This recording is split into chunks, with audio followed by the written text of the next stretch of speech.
What kind of reputation does a player build when his team finishes in the basement of the league during his very first year as a pro? If his shot selection is labeled as reckless and ill-advised, and his defensive effort is constantly picked apart, what kind of narrative gets attached to his name? For Keyonte George, the answer used to be the ultimate tank commander. That mocking and somewhat toxic title nearly defined the start of his NBA career. Back at the 2023 NBA draft, the Utah Jazz used their 16th overall pick to snag Keyonte George out of Baylor University. At that time in Salt Lake City, the team had just moved on from Mitchell and Gobert. So in this fresh rebuilding cycle, expectations for George were sky high right out of the gate. In his rookie season, he was handed 27 minutes of action per night, along with a 22.8% usage rate, ranking him in the top 5 among all rookies. And while George rewarded that faith with an all-rookie, second-team nod, the advanced metrics told a different story. The data showed his efficiency on both ends was in the bottom 10% of the league. Combined with the Jazz sitting at the bottom of the standings, the tank commander label started to stick to him. Moving into his second year, his role and ball time continued to grow, but the production still felt stagnant. His overall field goal percentage stayed under 40%. And besides that, he was essentially a turnstile on the defensive end, giving up over 123 points per 100 possessions, which at one point was the worst in the entire league. The waves of negative criticism were drowning him out.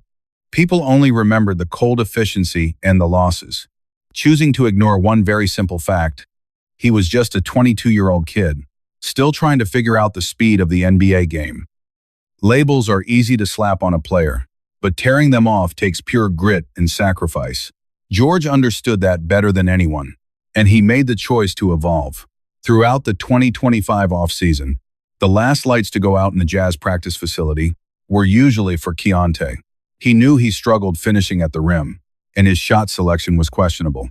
So he committed to 500 spot-up threes every single day, along with hundreds of reps through heavy contact. He even reached out to the veteran Kevin Love, acting like a total student of the game, asking for the secrets of pick-and-roll pacing and passing.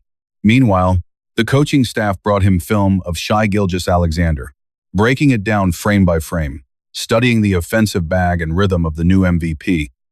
I hear what everyone is saying out there, but all I can do is focus my energy on what I can control and use the gym to close that gap. That extreme discipline led to a massive explosion. Ion in the stat sheet.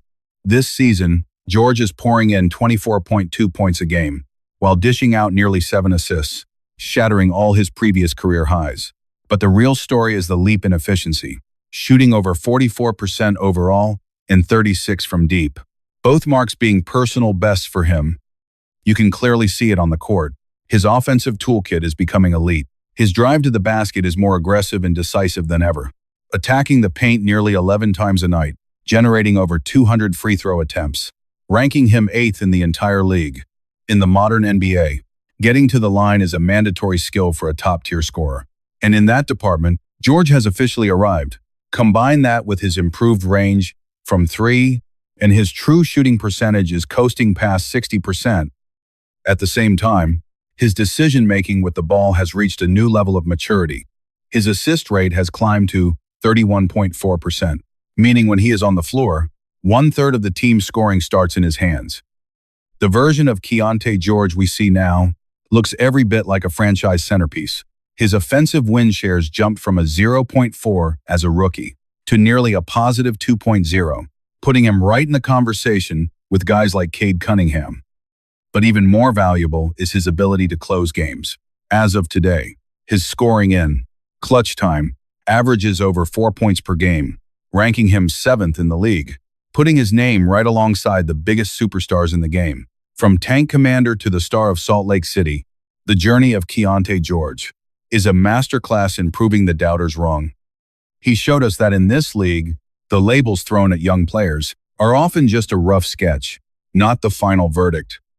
The real story is written through those 500 shots every morning and the self-reflection after every tough loss, backed by a franchise that never stopped believing in him.